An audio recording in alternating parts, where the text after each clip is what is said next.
welcome to Cooking in Cornwall, and I'm Marion from Portreath Bakery, Marion Simmons, and I'm here today and I thought we'd make some delicious crab cakes and a beautiful tasty chocolate and lemon tart. And oh, I tell you, I've never tasted a tart like it. It's delicious. Right, Elaine, now we're going to make some delicious Cornish crab cakes, and look at this crab. It's unbelievable. It's and you need to use the white meat of the crab. And the reason I'm saying that, it's just better for the crab cakes. You don't want the brown meat for this because it's a bit soft. And when we break the crab cakes at the end, you'll see what I mean, because it just you need to see the flakes in there. Now this crab is beautiful, and we're in Cornwall, and it's there right on our doorstep, these beautiful crabs. Get the cream crackers and a plastic bag and crumble them in like this. Now we need to have, what they do is all that lovely juice in the crab is soaked up then into your cream cracker, and it gives it a really good flavour. And then Elaine, if you do your rolling, this is a really interesting recipe, Marion. I've never made crab cakes like this at all. I'm really looking forward to eating them. Yeah. I've never put crackers in. Never put crackers? No. Well, here you go. just be really careful with this delicious crab. Look, it's in chunks, look. And we need to keep it like that. So we'll put that into the bowl first. Okay. You want these really fine? Yeah, and really fine. Give them a good old rolling out, Elaine. Think of something awful. Beat them up. Right. No problem. And now into this bowl, we are going to put these crumbs. And if you look at the recipe that we've got some pepper, a little bit of white pepper for seasoning. That's good. A good old bit of salt, just to season that up a bit. I've got some parsley, which is fresh from the garden, and I've just chopped it really fine, look. See that? It's really fine again. And that's all gone in.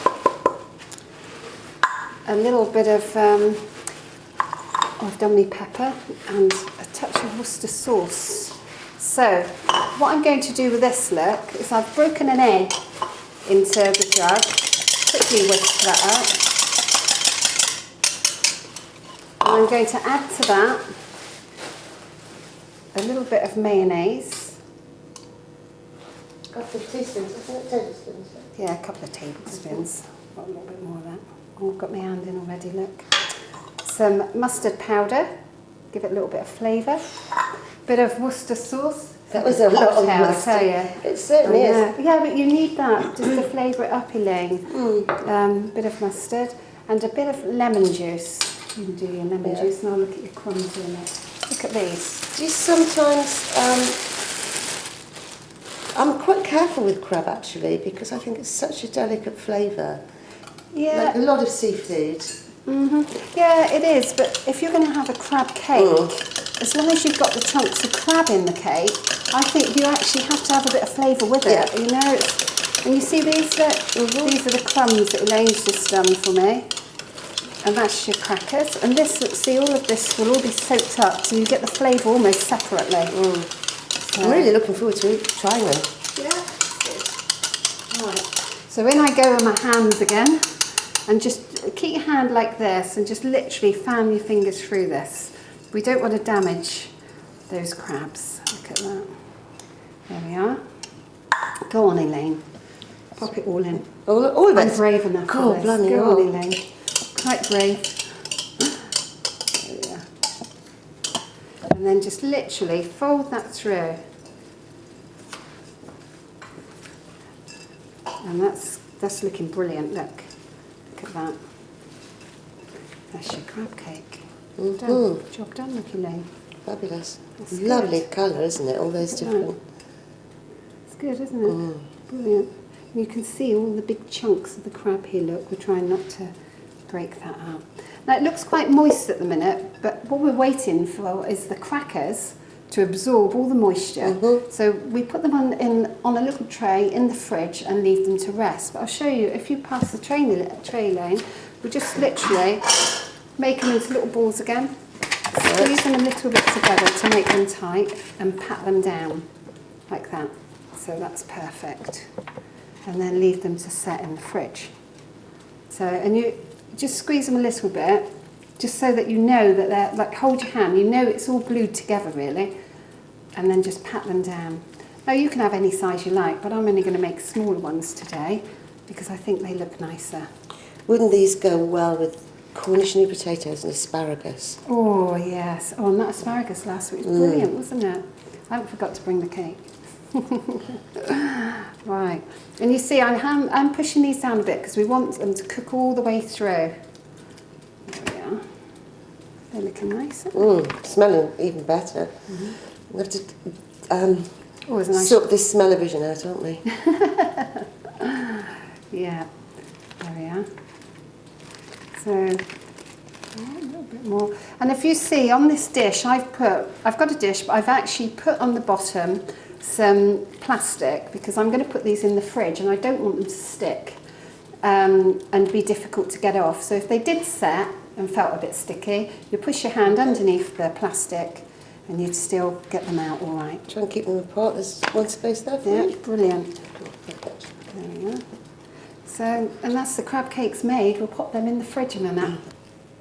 Right now, we're going to be frying our crab cakes, but not just. I'm not just going to put just oil or any old thing in this pan to cook them in. I've actually taken some Cornish butter and I've clarified it. So what happens? I've heated the butter and put it into a little dish to show you, but you see all the sediment at the bottom? Normally, if you're frying with that, it will burn in your pan and create all the black. So if you clarify the butter first and then use it in your pan, get your pan really nice and hot before you put it in. You see how clear that is? It's like oil, isn't it? It's lovely. And that's what you need, really. And you can taste when you've cooked it in butter, can't you? So much definitely. Nicer. I know, Elaine. I'm going to get that really nice and hot now. And do you remember I said about putting the plastic on? This is why. You can put your hand underneath that and lift them up so easily then and put them into the oil. Just a little bit hotter. You can test it sometimes with a little bit of bread, can't you? Just a tiny bit of breadcrumb, and once that starts to sizzle, then you've got the right temperature. There we are. So shall I make the sauce, Marion? Yes, yeah, while I'm doing this, you've got a little bit of fresh cream, haven't you? I put that in with the mayonnaise. I think it makes it a little bit lighter. Yeah, that's good. Chives from your garden. And have you seen those flowers, Elaine, from my garden? These are chive flowers here. And I'm going to use them for decoration today, but they're actually edible. You can eat them, and you really must try them. They're really delicious. I know I made Ed try them today. He wasn't too happy. He's one of the cameramen. And he tried this, and he couldn't believe it. He was umming and ahhing whether to eat it, but had it in the end, and absolutely delicious. I bet he won't say no to the crab cakes. There are a lot of edible flowers around, aren't there? Look at that, sort of, yeah. Oh, but in the olden days, people used to eat a lot more flowers than we do, like marigolds, violets, and also sugar them as well to make a decoration. Yeah. But they're looking brilliant, these crab cakes. Look at them. And they don't really take that long to do. Once we've sealed them, I'm just going to rinse my hands. Once I've sealed those, I can turn them right over and cook them a bit more slowly. But I'm sealing them in this butter so that they don't break up. It will just mean that they'll stay solid all the way through, hopefully. Here it goes. That's my first one. And then turn them over lightly with a fork, look. Use the back of the fork and just literally flip them. Yeah, just flip them onto the fork and then... yeah, they're keeping together really well, aren't they? Yeah. It's a recipe I've never seen before, using biscuits. No, it's good. You could use breadcrumbs, like you say, you use breadcrumbs, but... Or sometimes grated. I use grated potatoes sometimes. Oh, right. Oh, good. What's that tasting like? Oh, it's nice. Is that okay? That's lovely. For me, I'd like a bit more pepper. A bit more pepper? Yeah. You got your pepper there. Is it big enough, do you think? Oh, you go. I'll bring it in my kitchen tools. So, right.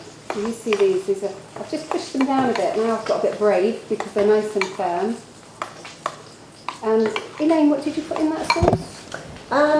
Mayonnaise, double cream, a few chives, a little bit of lemon juice. Lovely. Just simple. Yeah. And then we're going to serve these with just a little bit of that salad, aren't we? So we'll get that ready. There we go. There we are, while they're having a little cook. Take that. Just give it a little. Oh, there we are. And you can put a little dressing on your salad if you wanted to, but obviously we have got that mayonnaise. So, what's beetroot there? Oh, I love beetroot. Oh, that's good. And we'll serve that. Isn't that lovely? It's a summertime meal, like I say, with maybe it's some new Cornish potatoes that are just coming out at the moment. Big as well for that. And I'll have a few more for trying if that's okay. Now I know you can chop these on a chopping board, but I'm going to use scissors today, just to, because it's decorating. There we are, a few little bits of chive. They're for you, Elaine, for that baker. So they haven't really taken long, have they, to do these lovely crab cakes? Now you can make them the day before if you wanted to, and set them in your fridge. But they go a beautiful colour, don't they? Lobsters especially. Oh. So yeah, we are lucky. And I mean, I know I've cooked a lot with scallops and things like that as well. And calamari and beer batter and things like that. And it's all the fresh. I thought you were a baker, not a chef. Well, you know. Multi-talented. Multi-talented. I do a lot of catering for outside weddings and things like that. Right. So, you know, so that was, yeah, they're almost there, Elaine. So, smell-o-vision again. I can pop them in now. Yeah. Once they're well done. You can test these though. If you just push that one's quite firm now. Whereas this one needs a little bit more, you can see. Almost like steak, look. Right, so they're ready now. We'll pop that on there. I think you only need a couple of these because they're quite rich. There we are. There we go. Lunch. Lunch served. I'm going to just pick a few of these bits off and just put them on over the top here. Just to give you something different, so ask me what they are. But they are beautiful. Look at that. They certainly are. You can really They're taste really that strong, onion. aren't they? Yeah. So you don't need too much of that, but there you are, look. You keep your tomatoes on if you want. Job done.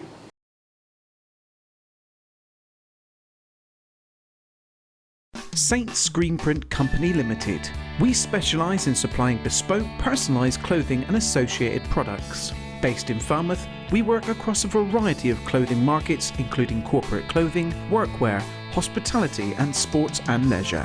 We control the whole production printing process to offer our customers a short lead time, high quality alternative to our competitors.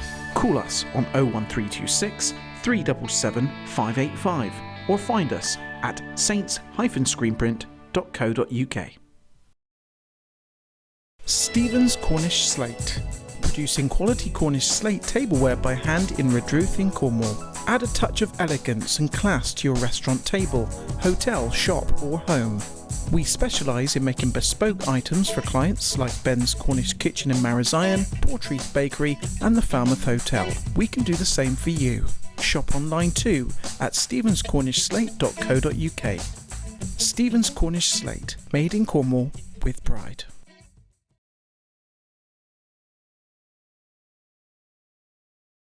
Welcome back to Cooking in Cornwall. And today I just thought that after our lovely crab cakes, we could have a really lovely chocolate and lemon tart. Now the chocolate base is made with using cocoa powder, flour and everything like that. So it just makes it a really crispy base. And I'm just going to show you how easy it really is to make this delicious dessert to go with your crab cakes. So that's all I've done is I've literally just put some flour, cocoa powder, some icing sugar.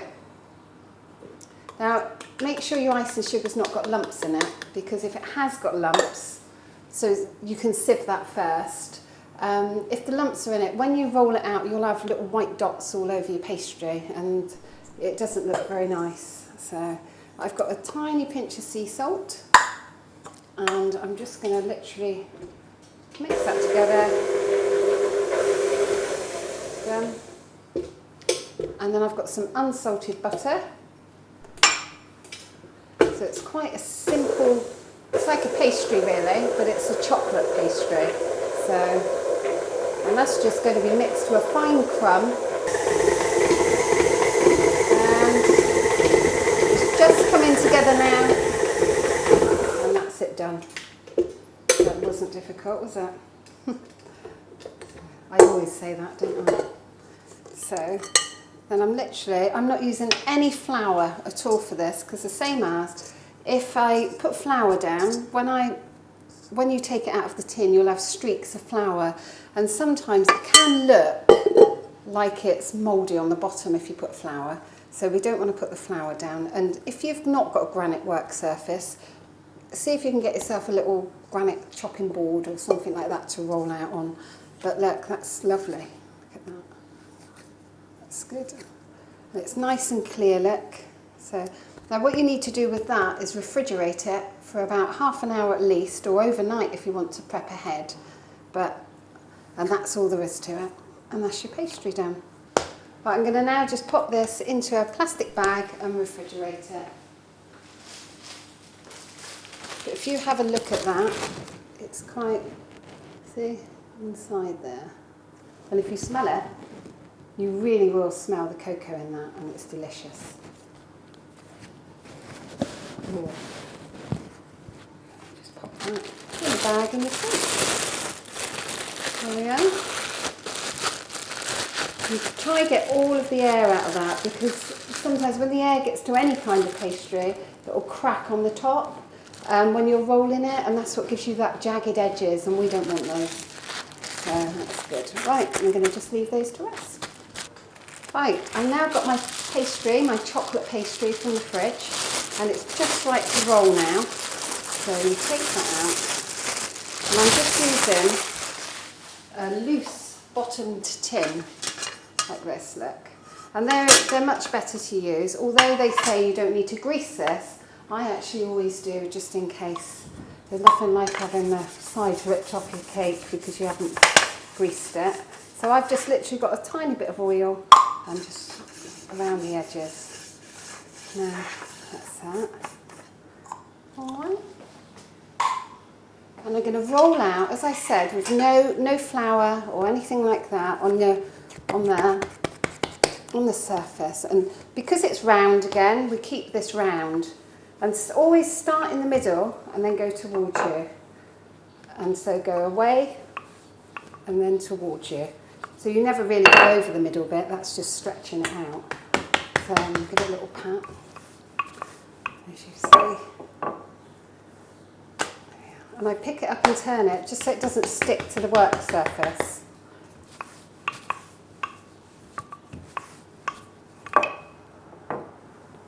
Pick it up again. And it's quite pliable, look. Alright? And always keep it nice and round. And then, before I carry on any further, I'm just going to show you a little tip to do. You take yourself a plastic bag, because at home I can pick this up, I do this in my job all the time at the bakery, but I know some people don't. So to help you, I've just got a bag, and just literally cut it down the sides.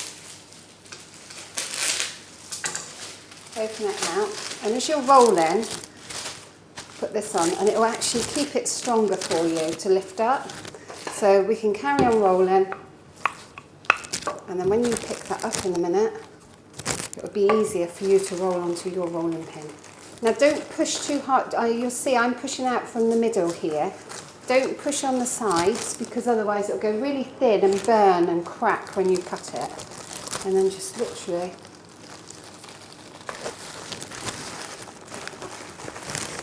sides, and you'll feel all the way around that is. Then literally take this off.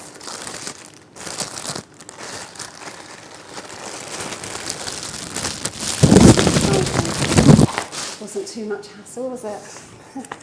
Right, now we're going to just, that's it, all done. It's all nice and firm in there.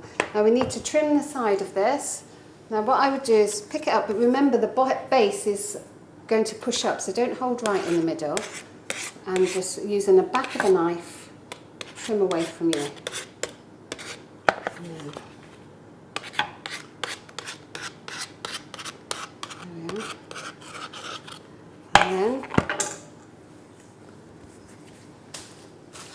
And then what I call this is called docking. You dock the holes in the bottom, and then when you're baking it, you see, it won't puff up so much, because if it puffs up, you'll have a big bulge and the pie won't be as nice in the middle because the air would have got underneath and lifted it. So just another little tip, some people will put paper and baking chips in theirs, or baking beans. But for me, I just think it's just as easy to actually get yourself a piece of tin foil. Now, put the shiny side inwards because it's reflective and it takes away the heat. Just all the way round. And you would have preheated your oven to 200 degrees and literally just pop that in, and it will take about 5 minutes. Alright, and that's it, ready to go in the oven, look. Brilliant.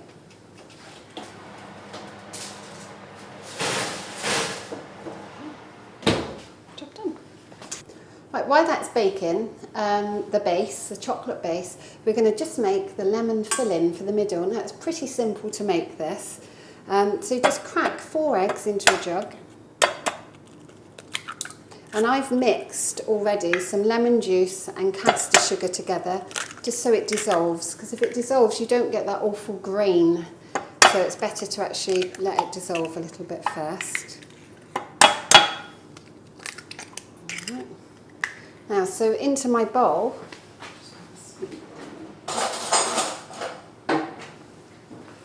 I'm going to just put the lemon juice and the sugar. If you see, look, it'll go all grainy if we don't. So I'm just dissolved that a little bit. And that's just, there we are, it's better. So I'm going to pour that into a bowl fitted with a whisk.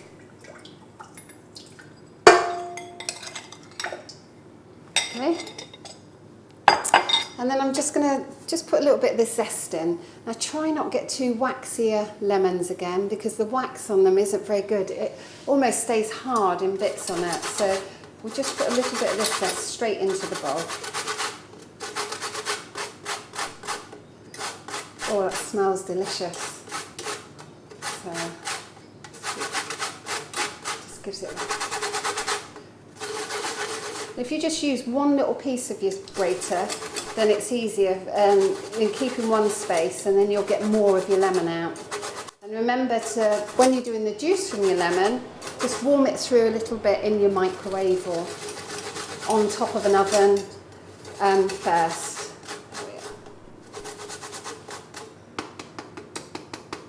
Yeah, that's lovely. Brilliant. All in there.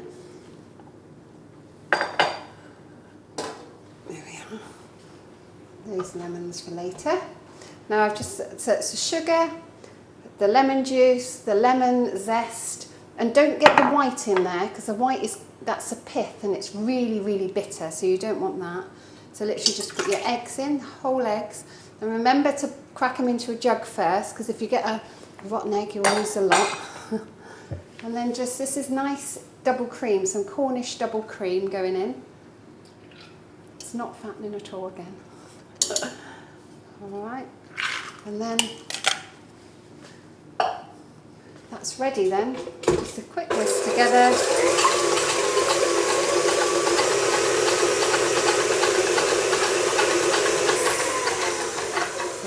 there we are. And it literally, it looks like custard, and really that's what you are making, a nice eggy custard there. If you look, it's still quite runny. See? Still go through around the bowl, but what you haven't got is like all the gritty bits of sugar at the bottom, because we dissolved it first. And if you don't dissolve it first, you will have grit in the bottom. So there, we've stopped that. Now let's see how our chocolate base is doing. I'm sure it'll be ready. Oh yeah, it's perfect.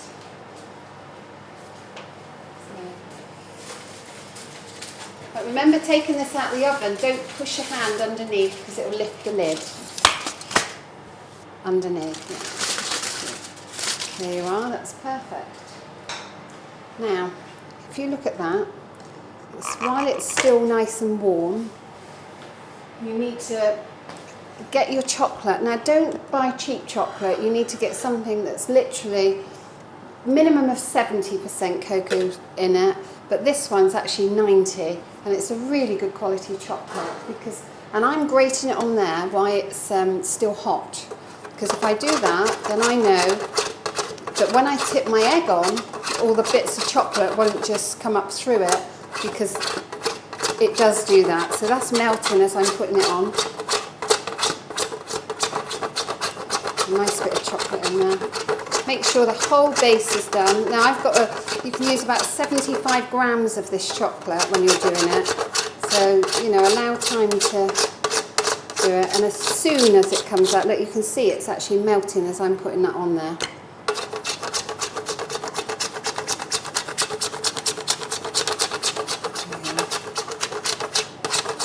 And that's it, nearly covered now. So is the sideline. There. Okay.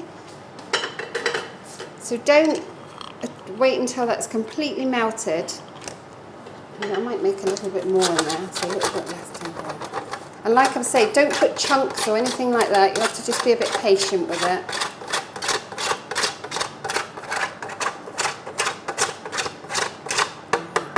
That's better. All right. So as soon as this is all melted, really there. Now you'll get your lemon. I've dipped the spoon in this first because if it's got a little bit of coating on, it won't hit it. It's got something to rest on. And I'm literally going to tip this into my case. And as you see, I'm pouring it over because I don't want that chocolate to come up, look, like this. That bit's coming up, so you'd go over it.